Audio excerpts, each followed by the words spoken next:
prima di tutto. Allora, come promesso, noi spalanchiamo le linee telefoniche a tutti gli ascoltatori che vogliono parlare direttamente con Roberto Cota, e ci ha raggiunto in studio anche Riccardo Molinari. Ciao a tutti. Conte di Alessandria. Conte addirittura. Esatto, vice segretario nazionale, sì, ex assessore nella Giunta Cota. Per una decina di giorni ci siamo ancora, sia io che lui. Poi. Tutti e due, esatto, assessore della Giunta Cota alle deleghe di enti locali, università, sicurezza e semplificazione. Ecco, come sentite, nella Giunta Cota erano proprio scelti assessori tra i Matusalemme della politica, come potete notare dalla voce. Potete notarlo anche dalle immagini, perché visto che abbiamo due ospiti abbastanza importanti, abbiamo la possibilità di vederci anche nella webcam, e penso dobbiate andare sul sito di Radio Padania e andare a cliccare da qualche parte dove c'è scritto guarda la radio, o semmai potete anche risentirci, esatto, e rivederli, perché io sono fortunatamente l'unico che non si vede è Portonaro, ma non vi perdete niente. È il bello della radio, esatto.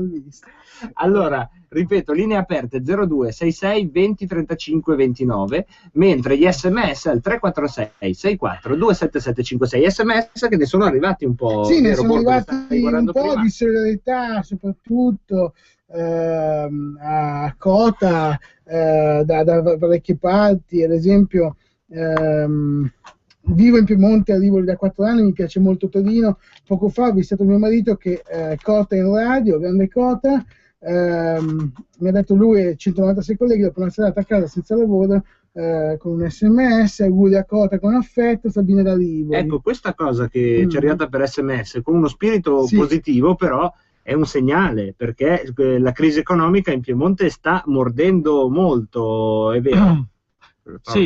Sì, la crisi economica sta mordendo molto, e questo ci dà la dimensione di due cose. Innanzitutto di come sia giusta la campagna che la Lega sta facendo sull'Europa e sull'euro in particolare.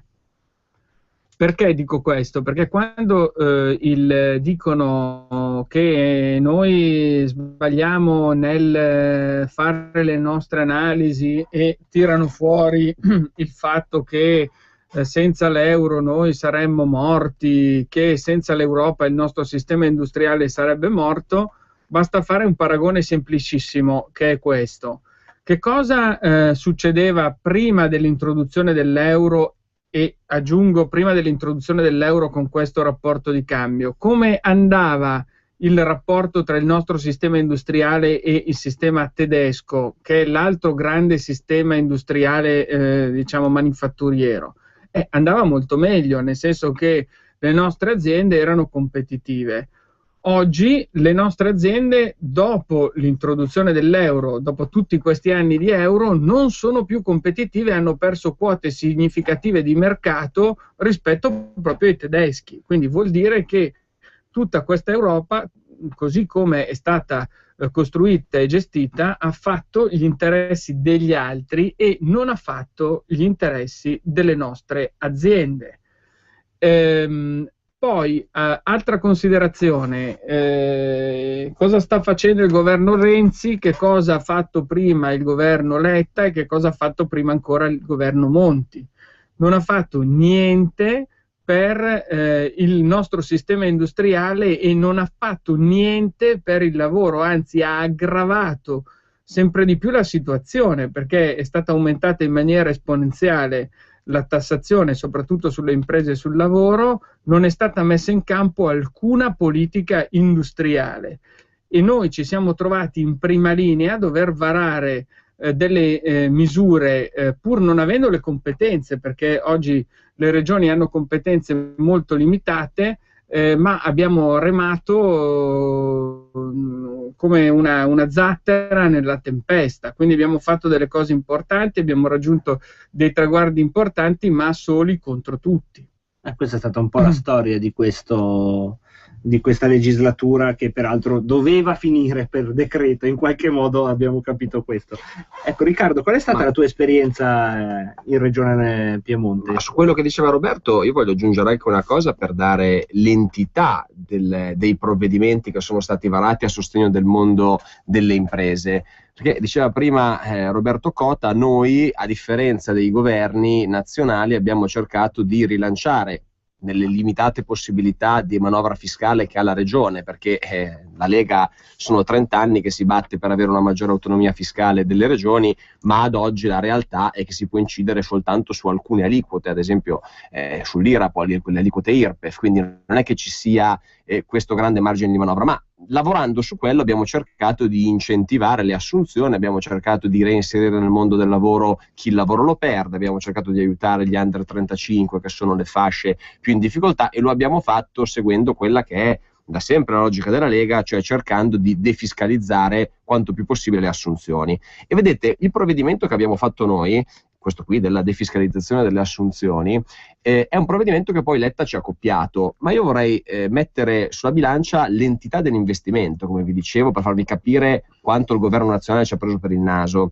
Letta, sulle misure per le nuove assunzioni, ha investito l'anno scorso 700 milioni di euro. Il governo della Lega in Regione Piemonte, soltanto nel 2010, per queste misure, e quindi su solo Piemonte, ha investito 500 milioni, che poi nell'arco degli anni sono diventati oltre 1 miliardo. Ecco, questo vi fa capire la differenza di attenzione sul tema del lavoro e sul tema di sostegno alle imprese che ha avuto un governo regionale leghista che su questo tema si è dato da fare davvero e ha riperito risorse, pur nelle difficoltà contingenti di cui avete parlato prima, dovute dal piano di rientro sanitario, dagli 11 miliardi di euro di debiti della gestione Bresso e quant'altro, rispetto a un governo nazionale che avrebbe molte più possibilità, ma che non ha avuto mai la volontà di aiutare quel mondo. Aggiungo una cosa: il governo Letta aveva fatto una scelta tra l'altro estremamente disincentivante e diseducativa, perché di quei 700 milioni la stragrande maggioranza li aveva vincolati al sud, quindi facendo una scelta contro il nostro territorio, e li aveva vincolati ai lavori che necessitano una bassa scolarizzazione, anche lì per una logica clientelare verso il sud, mentre invece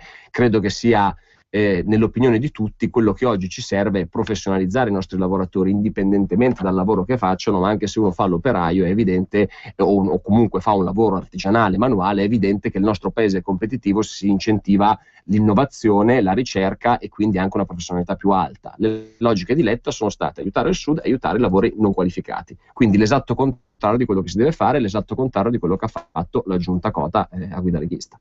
Ecco, mentre prima di fare un'altra domanda proprio a te, Riccardo, ricordo che eccezionalmente, di solito non lo facciamo, ma oggi le linee sono aperte per intervenire in diretta. 02 66 20 35 29, si può fare filo diretto con Roberto Cota e Riccardo Molinari per parlare di Piemonte. Stanno arrivando tanti messaggi, continuate a mandarli al solito 346 6427 756, tanti di solidarietà.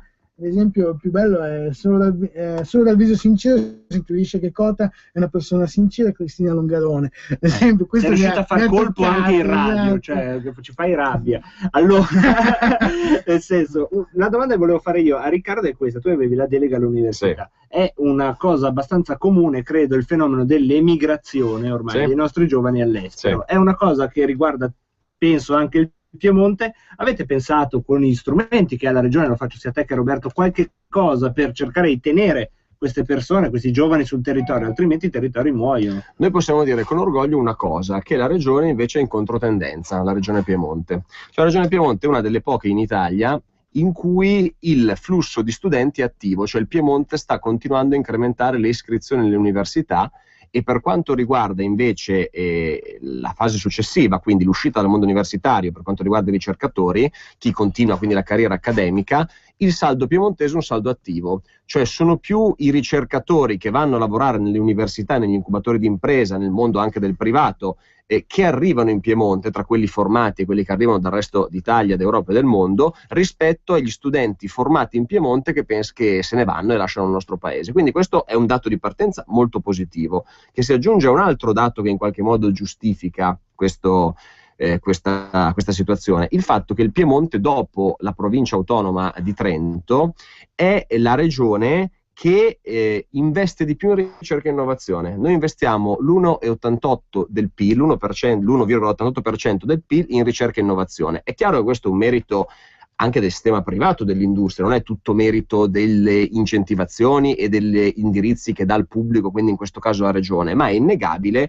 che una regione come la regione Piemonte, che su quelle misure di cui parlavamo prima ha destinato il 40% dei fondi europei, quindi una quota consistente sulle misure per la ricerca e innovazione, spingendo le imprese a partecipare con cofinanziamenti a investire in quel settore, è innegabile che le politiche della Regione Piemonte in qualche modo abbiano un ruolo, in questo ruolo di primato che ha la nostra regione. Era uscita recentemente una cartina su un noto quotidiano finanziario nazionale che faceva la mappatura delle zone europee con più alto investimento sulla ricerca, e il Piemonte era a livello nazionale la regione di eccellenza.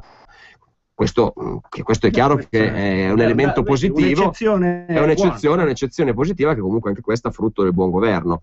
È certo che questo non deve farci sedere, deve farci pensare a strumenti per continuare a rendere i nostri atenei competitivi e per cercare di trattenere qui gli studenti. Va detto che i disastri fatti dalla Bresso, come ci sono stati su tutti i settori, sono stati anche sul fattore dell'università, e oggi noi ci troviamo, dopo le Olimpiadi del 2006, ad avere la stragrande maggioranza delle risorse che l'ente del diritto allo studio ha in pancia, che sono le risorse che dovrebbero servire per garantire le borse, garantire i servizi agli studenti, la stragrande maggioranza invece serve a pagare gli affitti delle residenze olimpiche che la gestione Chiamparino-Bresso hanno lasciato sulle croste all'Edisu, e quindi oggi noi riusciamo a erogare meno servizi agli studenti perché dobbiamo pagare gli affitti delle residenze olimpiche non finite per tempo nel 2006. Quindi come si fa un buco da 11 miliardi di euro? Mercedes Bresso sarà ospite di Radio Padania per un corso che terrà appunto settimanale per fare un debito di 11 miliardi di euro. È una trasmissione infinita, ma abbiamo 2 telefonate in attesa, le prendiamo subito. Pronto? Pronto? Chi sei, da dove chiami? Buonasera, io sono in Lombardia, però telefonavo per il Piemonte. Diciamo che era una cosa che avevo già suggerito quando vedevo che sulla Padania l'ultima pagina spesso riportava già a fine anno scorso ancora la possibilità di leggere la Padania ai militanti che probabilmente già lo sapevano, cioè quello di mettere questi dati, perché penso che alla fine anche un militante piemontese che si trova sulla Padania dei dati da picchiare sul naso ad altri simpatizzanti di altri partiti potrebbe essere molto più utile, dati di confronto tra quello che era e quello che è adesso, quello che si investe eccetera, che forse è molto più efficace che tante altre cose. Oppure non so se ci sono i fondi per mettere una pagina sui giornaloni tipo La Stampa di Torino. Questi dati. Grazie, ne prendiamo un'altra, poi facciamo rispondere. Pronto? Sì, pronto, ciao, sono Antonio da Boncavicchi, voglio fare i complimenti a Roberto, grandissimo, sono d'accordo 99% delle sue cose. Unica pecca, ma piccolissima, e voterò sempre Lega lo stesso, questione della TAV. Secondo me, se anche i docenti del Politecnico di Torino sono molto perplessi e contrari a quest'opera, secondo me abbiamo perso un'occasione per recuperarci la Val di Susa che abbiamo lasciato in mano ai grillini. Secondo me su questo potevamo fare un po' la differenza. Mi avrebbe fatto piacere una presa di posizione un po' diversa, non perfettamente allineata di Cota, anche se mi rendo conto che poi il ruolo istituzionale è quello, ma insomma. Ok. Prendiamo un'altra ancora e poi rispondiamo a tutti, ma continuate a telefonare, 0266 20 35 29. Pronto? Pronto, buonasera. Mi chiamo Gianni, chiamo da Genova. Vorrei chiedere al presidente Cota, che io faccio un lavoro molto usurante e ho deciso di smettere, e vorrei chiedere un prestito per aprire un'attività. Posso chiedere un prestito alla Comunità Europea per un nuovo lavoro dopo che sono tanti anni dipendente? Grazie. Buonasera. Partiamo da quest'ultima curiosa domanda. Ma questa domanda è curiosa fino a un certo punto. Perché questa domanda è curiosa fino a un certo punto? Da un lato noi abbiamo una tradizione negativa, non noi in Piemonte, adesso spiego il perché, nell'utilizzo dei fondi europei. E io posso dire con orgoglio che il Piemonte, tra le tante, tra i tanti buoni risultati che sono stati ottenuti in questi 4 anni, può vantare un altro risultato, cioè quello di avere speso il 110% delle risorse che arrivavano dall'Unione Europea. Uno dice, ma insomma basta il 100%, perché dici il 110%? Perché noi addirittura abbiamo sapendo che poi ci sarebbero stati degli intoppi burocratici che sono fisiologici degli intoppi burocratici, abbiamo presentato diciamo progetti che davano addirittura un margine del 10% proprio per evitare di disperdere delle risorse in caso di intoppi burocratici. E i fondi europei, i fondi strutturali applicati diciamo alle misure a sostegno delle diverse forme di imprenditoria consentono di varare misure come abbiamo varato noi anche a chi decide di impiantare delle nuove attività. Quindi se il signore fosse stato in Piemonte avrebbe potuto, ovviamente adesso bisogna vedere il caso specifico, no? Quindi non è che uno ha la bacchetta magica, però ci sono diverse misure che sono state varate in questi anni che consentono di sostenere chi impianta nuove attività, o perché investe in ricerca e innovazione, o perché ha meno di 35 anni, o perché risponde a determinate caratteristiche. L'altra cosa che vorrei dire e che in pochi sanno è che la Banca Europea degli Investimenti ha delle risorse anche qui a disposizione per esempio fornire garanzie eccetera eccetera, e anche qui noi le abbiamo attivate attraverso la Finpiemonte che è la finanziaria regionale. Il problema delle nostre aziende, soprattutto delle piccole aziende, è che spesso vengono lasciate sole, ed è questa una delle cose che io imputo al governo nazionale. Io mi sono arrabbiato moltissimo quando qualche tempo fa un giornale diciamo di ben pensanti, attraverso un editoriale, aveva attaccato la nostra partecipazione al Salone dell'Aerospazio. Io l'anno scorso sono andato al Salone dell'Aerospazio e ho insieme a tutto il sistema Piemonte, e proprio perché siamo andati al Salone dell'Aerospazio, per sostenere una cordata di 24 piccole aziende che ovviamente sono andate lì a proporsi e che hanno poi ottenuto delle commesse proprio per il fatto che sono andate, che erano lì presenti. Ecco, questo è un lavoro che ha fatto la Regione Piemonte in tante situazioni e però che il governo di Roma non ha mai fatto, e quindi noi ci troviamo con le aziende francesi per esempio che vanno e sono sostenute, e le nostre aziende che sono assolutamente abbandonate. Poi c'era una domanda curiosa, quella sulla TAV. Anche questa è una questione che in effetti nella Lega c'è una parte di elettorato leghista ortodosso perfettamente allineato, ma sulla TAV dice ma no, io sono contrario. Io questo capisco che ci sia il dibattito, però le forme di certe forme di manifestazioni che ci sono state in Val di Susa e in altre realtà purtroppo prescindono completamente da quelle che sono le preoccupazioni anche legittime dei territori, e sono manifestazioni che sono diventate assolutamente ideologiche e che hanno preso la TAV esclusivamente come un pretesto per, diciamo, fare qualcos'altro, tant'è che si dicono tante cose che non c'entrano nulla con la TAV. Allora, perché noi abbiamo assunto una posizione di sostegno alla realizzazione dell'investimento? Perché pensiamo che complessivamente, tutto considerato, ci sia bisogno oggi di riportare il Piemonte, il sistema produttivo piemontese al centro dei grandi commerci, e soprattutto vediamo, e io ho sempre visto la TAV non come qualcosa di isolato, no, come una linea, perché poi una volta un comico, forse era stato Crozza, aveva detto vabbè, ma si fa la TAV, uno prende il treno a Torino, va a Lione, poi quando è andato a Lione che cosa fa?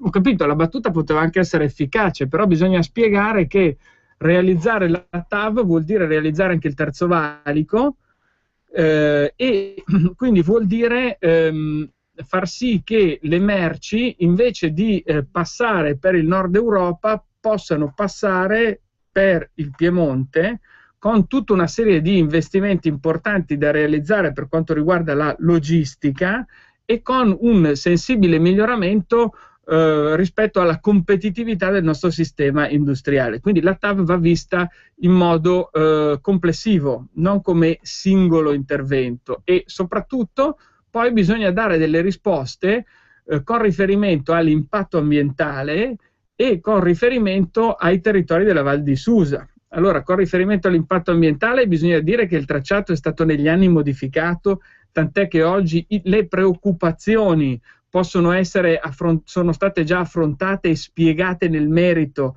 ai territori interessati. Poi noi abbiamo sempre avuto un approccio di sostegno rispetto alla Val di Susa, al territorio della Val di Susa, tenendo conto del fatto che la Val di Susa, sì, effettivamente negli anni passati era stata abbandonata, perché la Val di Susa esce da anni di deindustrializzazione selvaggia e anche di cementificazione selvaggia. E se noi andiamo a vedere, l'impatto ambientale negativo non è stato tanto quello della TAV, non sarà tanto quello della TAV, quanto per esempio se tu arrivi in Val di Susa vedi questi enormi viadotti che effettivamente hanno avuto un grande impatto ambientale. E allora tanti parlano, poi nessuno fa. Tant'è che il governo a Roma ha detto: staremo, il ministro Lupi, al fianco delle aziende della Val di Susa.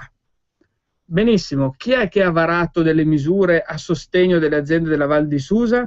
Il nostro governo regionale. Solo noi abbiamo varato un piano specifico per sostenere le aziende che erano colpite e anche minacciate da queste forme violente di protesta, senza contare tutte le risorse che sono state stanziate per migliorare la qualità della vita in quei comuni che sono interessati dall'opera. Poi c'è un'ultima questione sulla quale io vorrei riflettere, e cioè il fatto che in un paese civile, quando si decide una cosa si fa. E io ho sempre un modello, che è quello svizzero. In Svizzera, quando si programmano le grandi opere, si decide, c'è una consultazione, lì usano lo strumento del referendum, quando si decide che l'opera deve essere realizzata, si fa e si rispetta la tempistica di realizzazione. E da noi sembra sempre che le decisioni siano un po' appese a un filo e lasciate così, sempre forse sempre in dubbio. Questo è tipico di un paese delle banane. Questo fa poi lievitare i costi e non dà mai certezze. Noi siamo il paese dove non ci sono mai certezze. Non c'è la certezza di realizzare le opere pubbliche nei tempi previsti e quindi con risparmio dei costi, non c'è la certezza dal punto di vista di quello che succede, perché tu fai le elezioni regolarmente e poi dopo 4 anni te le annullano, non c'è certezza perché le aziende vengono lasciate completamente sole, aspettano anni prima di ottenere la giustizia civile e quindi anche dal punto di vista della tutela dei loro diritti, e quindi questo è il quadro, purtroppo. Anche solo una questione di certezza. Poi prendiamo altre 2 telefonate e poi vediamo. Poi dobbiamo dare una risposta ancora? Sì, vai. perché ci avevano chiesto questo ascoltatore ha messo il dito sulla campagna di disinformazione che viene fatta. I dati, sì, è vero, noi abbiamo questi dati, però li abbiamo dati, quindi io vorrei utilizzare lo strumento di Radio Padania, che è uno strumento di informazione libera, vera, per poter invitare diciamo, i nostri ascoltatori ad informarsi direttamente, o ascoltando Radio Padania, oppure anche andando a vedere sui nostri siti, dove i dati noi li abbiamo sempre messi. Poi io sul mettere i dati sulla stampa non lo so, devo dire che ho perso un po' le speranze di ottenere una informazione obiettiva. Forse bisogna far capire che i nostri canali sono i canali far capire di utilizzare i nostri canali di informazione. Sì, c'è da dire che a livello italiano il Piemonte è molto sottoesposto mediaticamente, insomma si parla molto poco, secondo me, o almeno da quello che vedo di Piemonte, c'è comunque una certa cadenza di informazione sui media nazionali cosiddetti. Certo. Sì, soprattutto anche queste regionali sono molto silenziate. Sì, incredibile, anche... Cioè, guardate che solo Abruzzo dopo la schifezza che hanno fatto. Esatto. Chiamparino ha vinto Parliamo di altro, parliamo 80 euro. Esatto, 80 euro. Prendiamo due telefonate. Pronto? Pronto? Buongiorno, Mauro di Reggio Emilia. Benvenuto. Saluto il Presidente Cota. Telefonando dall'Emilia Romagna potrebbe non avere attinenza, ma ne ha completamente, in quanto Reggio Emilia la fornitura di gas e acqua, che prima era una volta AGA come azienda consorziale della provincia di Reggio Emilia, si è trasformata in SPA e ENIA ed ha avuto ultimamente come IREN, in cui è inclusa Genova e Torino. Ora, io non riesco a capire quale attinenza ci possa essere, se lei ne ha avuto modo di appurare, il fatto che ci sia, a parte Genova, cioè perché Torino non ha Asti Alessandri o una cosa del genere, perché in fondo non è che un SPA, è un carrozzone in cui l'amministratore delegato, un trombato di sinistra insieme a tutti gli altri del consiglio d'amministrazione, prende 400.000 euro per attinere all'ultimo che ha 250.000. Io non so se lei ha avuto modo di verificare questo e di potermi dare una risposta in merito a quello che potrebbe essere un'idea che ho io di confederazioni di regioni che hanno delle attinenze regionalistiche e non delle percezioni tra una cosa e l'altra. La ringrazio. Prendiamo un'altra subito in rapida successione. Pronto? Sono Angelica da Cagliari, buonasera. Buonasera Angelica. Sono contenta di potermi rivolgere direttamente all'onorevole Cotta. Un giorno mi sono sintonizzata su Radio Radicale e ho sentito l'intervista fatta a Irene Bresso, nella quale interviste i radicali e soprattutto Marco Cappato, si chiama Cappato, festeggiava Irene Bresso perché la consulta aveva dato torto all'onorevole Cotta. La mia domanda è: anche i radicali sono di sinistra? Secondo me sì. E poi soprattutto vorrei sapere dall'onorevole Cotta cosa ne pensa dei festeggiamenti di Marco Cappato. Ascolto per radio, buonasera. Allora, su Marco Cappato spezziamo una lancia, però, perché guarda che mi è autenticatore dei nostri referendum, quindi siamo... Allora devo... no, ma la spezzo. Ok, la spezziamo. No, dove lo capite voi a casa? No, però spezziamo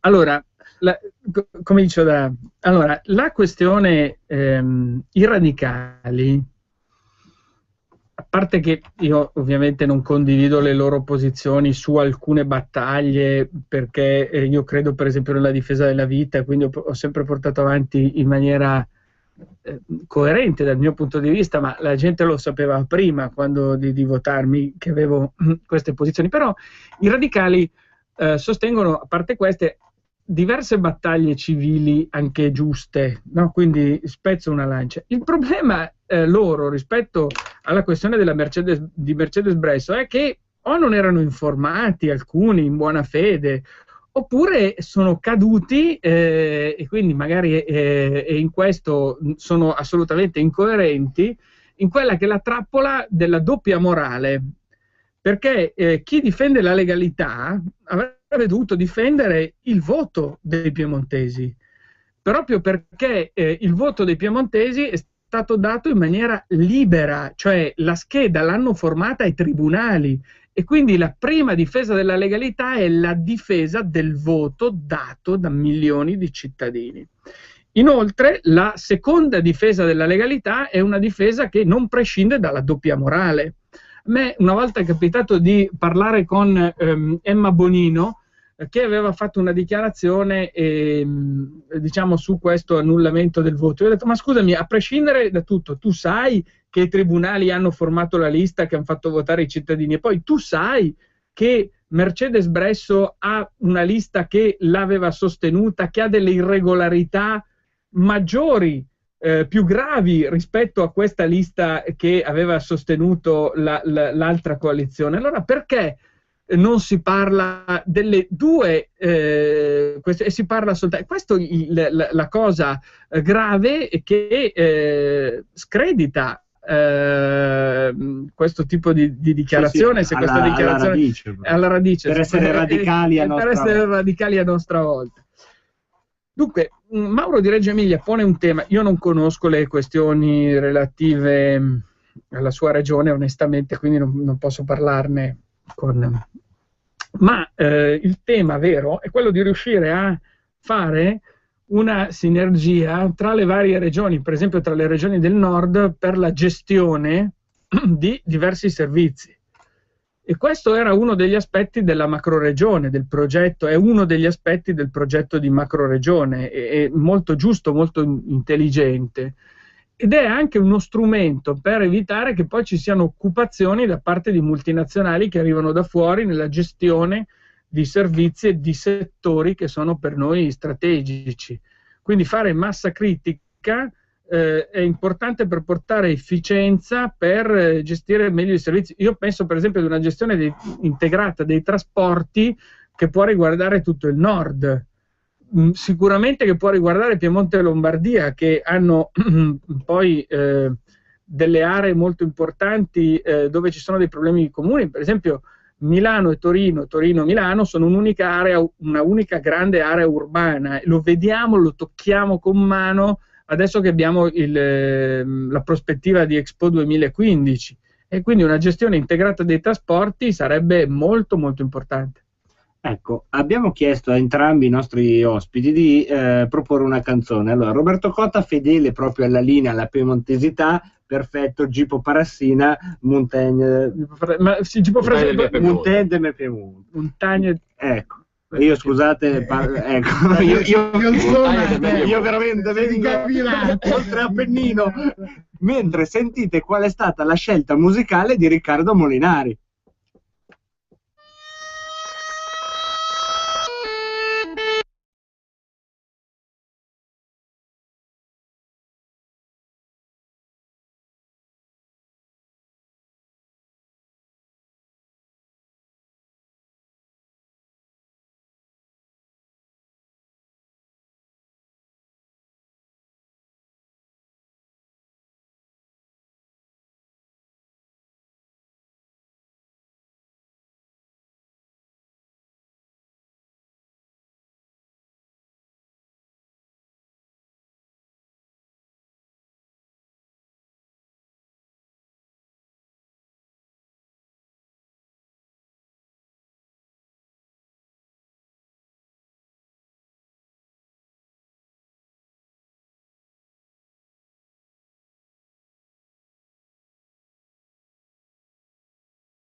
E che abbiamo aperto con la gastronomia e tagliamo cose ma sulla gastronomia, cioè certo, però scusa, hai quattro tucci. Esatto. Tu devi sapere che c'è una parte di Piemonte che è oltregiogo in cui si parla un piemontese che è misto al genovese, e quindi il basso Piemonte ho capito, è una contaminazione tra Piemonte e Liguria. Ma diciamo, la canzone più bella del mondo va sempre bene. Esatto. Io mi sono immediatamente entusiasmato. Diciamo che è difficile scegliere tra quelle di De André, ecco, diciamo che sono tutte belle. Comunque una grande scelta. Va bene, allora prendiamo questa chiusura di trasmissione per parlare di questo weekend in Piemonte. In questo weekend in Piemonte ci sono 2 referendum. Sì. Abbiamo il referendum, diciamo che tutti conoscono e che si svolge dappertutto, che è il referendum sull'euro. E in Piemonte abbiamo abbinato anche un referendum sull'autonomia del Piemonte. Distribuiremo un'altra scheda e su questa scheda c'è questa domanda: tu vuoi che il Piemonte sia una regione, possa diventare una regione autonoma dove imposte e tasse rimangano sul territorio? Sì, no. Io penso questo, che il vento, dove si svolgerà questo referendum, si svolgerà in tutte le città e i principali paesi del Piemonte nei gazebo organizzati dalla Lega, e penso che il vento di autonomia che sta spirando in tutta Europa e che soffia così forte in Veneto possa soffiare e debba soffiare anche in Piemonte. Quindi questo fine settimana sarà un test significativo. Ecco, quindi un bello sforzo organizzativo anche per la Lega Nord Piemonte, che è anche una dimostrazione insieme di essere in salute.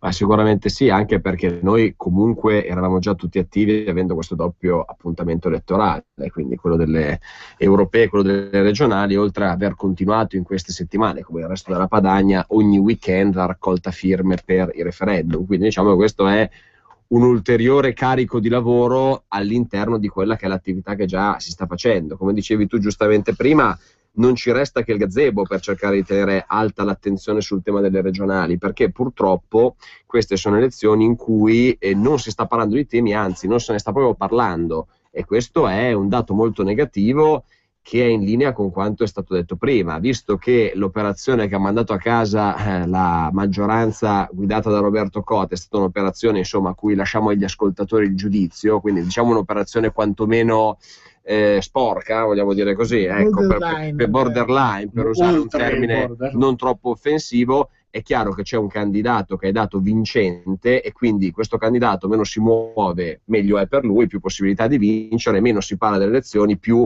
il progetto viene portato a termine. Quindi per questo la presenza sul territorio, l'organizzazione di gazebo, l'organizzazione di eventi elettorali è purtroppo in questa tornata elettorale l'unico strumento che noi abbiamo come Lega per far conoscere quanto di buono è stato fatto, e arrivano molte sollecitazioni come la telefonata del signore che ha chiamato prima dicendo dovremmo sapere più di quanto noi abbiamo fatto. Vedete, non è che noi in questi anni non abbiamo cercato di dire le cose fatte, credo che ognuno di noi sul proprio territorio abbia girato, abbia incontrato gli amministratori, abbia fatto delle serate pubbliche, abbia cercato di fare dei comunicati stampa, però abbiamo pagato in Piemonte un sistema della comunicazione che ha cercato di isolare le cose buone fatte, ha cercato di esasperare ogni criticità, ogni elemento negativo. Non so voi che avete il polso, che state girando il territorio piemontese, ma io non credo che la gente questo giochetto questo l'hanno capito, lo lascerà andare così. Questo l'hanno capito. Potrebbero esserci sorprese già anche alle regionali, anche se non ci sei candidato tu, Roberto, e certamente saresti stato un valore aggiunto, e l'abbiamo visto dall'affetto che gronda dai vostri sms, e vi ringraziamo. Di sms solo di sostegno a un'eventuale ricandidatura di Cota, quindi perché non ti sei al netto di questo comunque la gente non se l'è bevuta questa storia, e quindi vedremo il 25 anche il risultato delle elezioni piemontesi. Potrebbero esserci delle sorprese, non credete? Speriamo. No, speriamo. Io quello che posso dire è che, però questo è frutto anche di una mia convinzione profonda, la gente è sempre meglio di tutti, cioè la gente è sempre meglio di certi mezzi di informazione, di certa classe politica, di tutti i disegni dei poteri forti. La gente è la gente, quindi ho trovato un grande affetto da parte della gente in questi giorni, questo è vero. Ecco. E ovviamente ringrazio. E anche quello di Pontida, no? Perché c'è stato anche lì un abbraccio importante, nel senso di tutto un popolo e tantissimi piemontesi anche. Tantissimi piemontesi, di una Lega veramente in salute. Tante bandiere e tanti pullman e tanta gente che è arrivata in macchina, anche in moto. Io sono un motociclista, non sono venuto in moto quest'anno, però insomma, quest'anno diciamo no. che parliamo anche delle moto ogni tanto, no? Esatto. Non dirmi che quando eri presidente hai fatto qualcosa anche per i motociclisti. Sì. Ah, ok. Vabbè, mi avrebbero imputato un conflitto anche qui, una critica per conflitto di interessi.